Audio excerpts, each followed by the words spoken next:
Yo, what's going on, y'all? It's your boy So, in case you ain't know so, and welcome back to another dope episode of Sports with So. Coming to you live, y'all. This week, Cristobal and the Canes fumble the win at home. The Dolphins find their rhythm against the Giants. The Heat are getting ready for preseason basketball. The Marlins get out of the playoffs too quickly. And Inter Miami kisses their playoff hopes goodbye. It's time to take a ride, y'all. Let's go.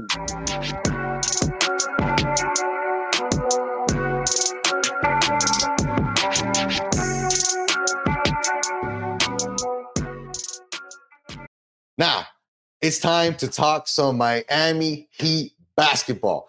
We got into it a little bit last episode, right? With the Dame thing happening, Drew Holiday trade happening. But the Heat are starting preseason basketball tonight at home against Memphis. And there are a lot of questions about this Heat team. Who's going to start? Is it still Kevin Love playing that power forward position? Are we going to see the kid Jovic get a shot, a legit shot to start there and earn some minutes next to Bam? What type of player are we getting back in Josh Richardson, right? Is he more mature, a little bit slower, maybe a better shooter? What's Lowry going to be like? And I think that out of the biggest questions, the two that people are missing the most is what's Bam going to do now, right? Because what's his next evolution going to be? And also, how much did last year's loss affect Jimmy Butler as far as making the regular season a more important thing and being more available? Which one of those two do you want to talk about first? I'll start with the Jimmy Butler one. I mean, okay. If anything, he learned that he could do the bare minimum throughout the regular season, get the 8th seed, and still play in the play-in tournament and make it to the NBA, the Eastern Conference Finals. Why do you think that? You know, or why do I think that? Because it just happened. I mean, he just did it this year, and literally that's all that he knows he can compete with that same exact squad, and we're running it back. We're pretty much running it back. Maybe a couple pieces, an old piece, a new piece, but essentially the core is still the same. And you got to feel that way if you're Jimmy. I feel like, you know, obviously you can't take it for granted. You got to make sure you're winning games to make sure you're in the playoffs, but he's not worried about, you know, trying to win as many games to get that number 1 seed or anything like that. That's not as important. Here's why I disagree.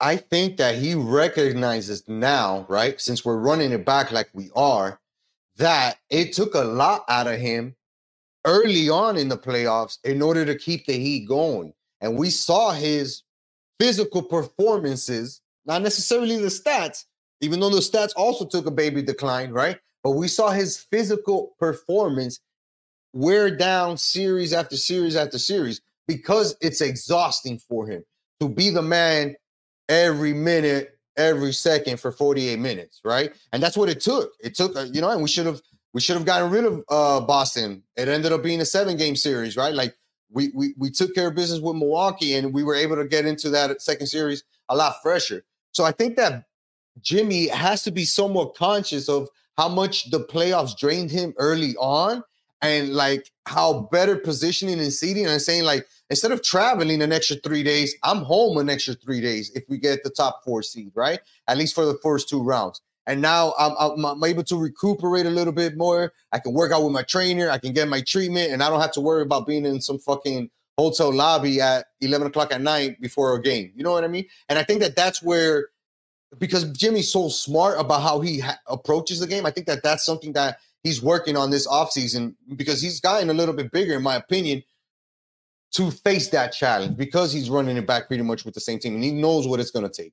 That's a valid argument. Now, my question to you, though, so, you know, after this Dame drama and saga has settled and we didn't end up with the girl.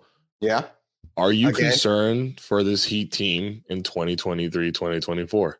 Concerned in what way, though? Because, like, I feel like that's an open, ended question. Are you concerned that we are not going to be able to compete with the likes of Boston and Milwaukee and Philadelphia?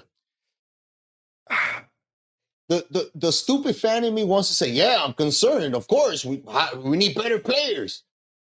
The real Heat fan in me recognizes that this franchise has always been and will be built on defense. And defensively, I think that we'll always have a better team than any one of our competitors. Just in the way that we practice our defensive schemes, how we shut down like their second, third, fourth options. Like the Heat historically have always been able to do that. So I feel confident in that. What I will say is that I would like to win the fucking girl once in a while, right? And get a big player in here and say, fuck, this is what we're doing. And I like the direction that we're moving on because it's important. And you know, I mentioned this to somebody that I hold in high regard when it comes to the Heat. And I was like, man, I'm not mad about what it makes us look like that we didn't get the person. I'm mad about how the Heat looks at other franchises. And maybe we look like a team that's hard to deal with, don't necessarily bargain too much, are always stout at the table and not necessarily willing to give up X, Y, Z. I don't want that to be our reputation. I'm not so worried about not landing the superstar because there's always going to be the next superstar to chase. But I am worried about our reputation. There is, you know, and we did land the greatest superstar of them all in LeBron James and had a phenomenal 4-year run. Shaq before that. And Shaq before that. But since LeBron, we've missed out on a couple of guys that possibly could have, you know, helped us win a ring or two. And Kevin Durant, Donovan Mitchell, now Dame Lillard, you know, and it's something that it's concerning, man. You know, it's concerning. I'm concerned. I'm concerned for this season, you know, because it's the same team minus a couple of guys that were key role players for us, and Gabe Vincent and Max Strus. Duncan Robinson, who, you know, has had a kind of a, you know, up and down kind of a career with us. You know, he's being asked to step back in. Jage Rich, who's a guy that we got rid of, that we were comfortable getting rid of. You know, we're bringing back an older version of him. Kyle Lowry, there was already questions around him as far as what he can bring to the table and how much we're having to pay that guy. Bam, you know, we know what Bam can do in the regular season. You know, we know that he's overworked a little bit. You know, we didn't do anything kind of to alleviate that. We got two young guys in Nikola Jovic and Jaime Jarquez who, you know, we're asking to step up and contribute.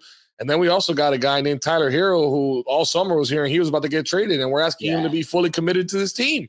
Yeah. So if you're not concerned as a Heat fan right now, I mean, God bless you.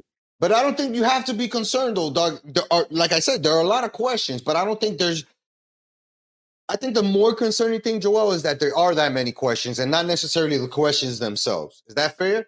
You know what I mean? Like, because I feel like Hero's already been through this two years in a row. So however he may be perceiving himself to be on social media and all that shit, he knows that this is a business. And at the end of the day, he's making a certain amount of money and he needs to perform. And credit to him. Every year that he's been in those rumors, he's bounced back and have an even better year. So I'm kind of hoping this shit like continues to spur him and what's the word I'm looking for? Motivate him to play better, right? And continue to grow as a star.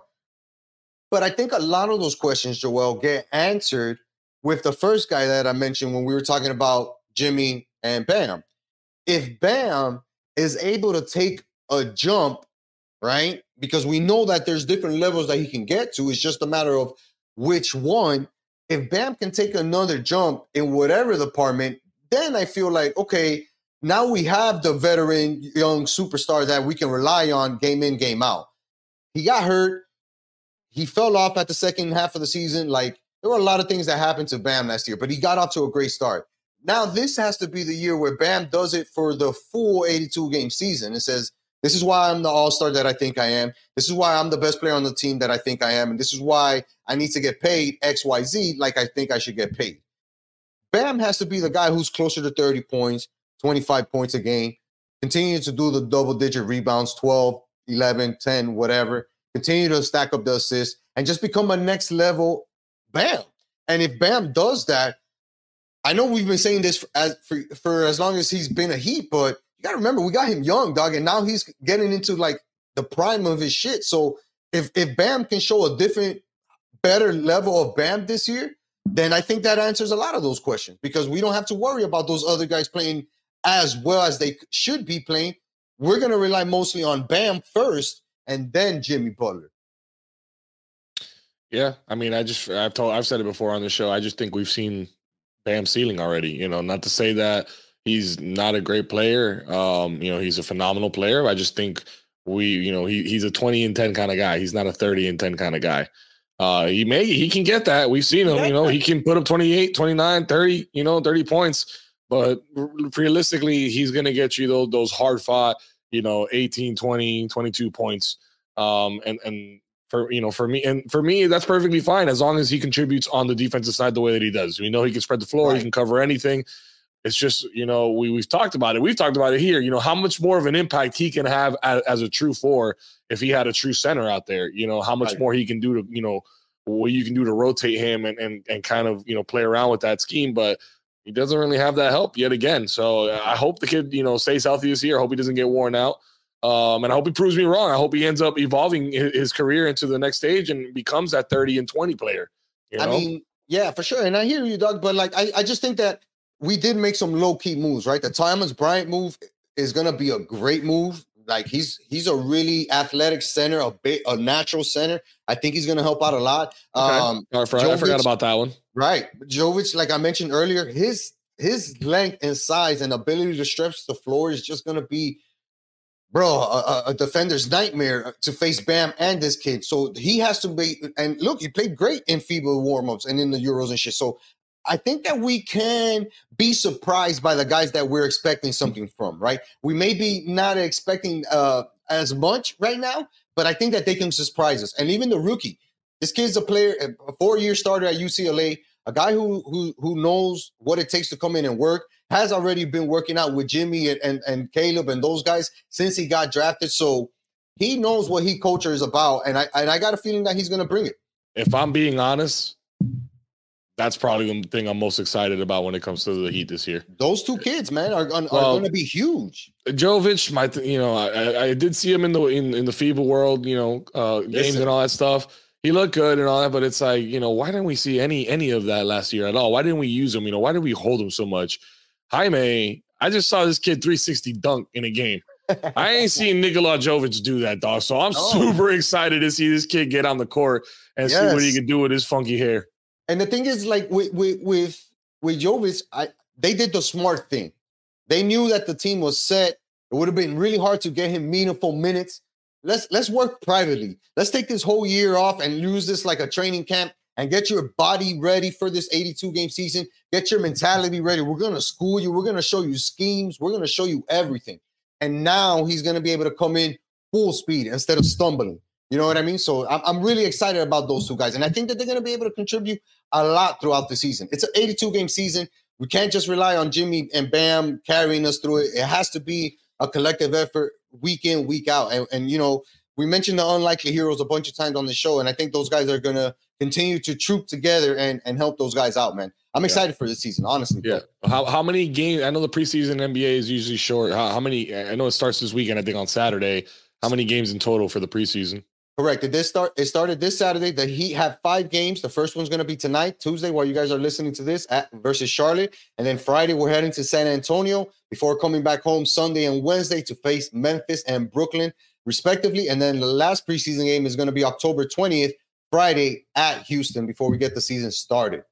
Season's right around the corner, bro. It's right there, man. It's the greatest time alive.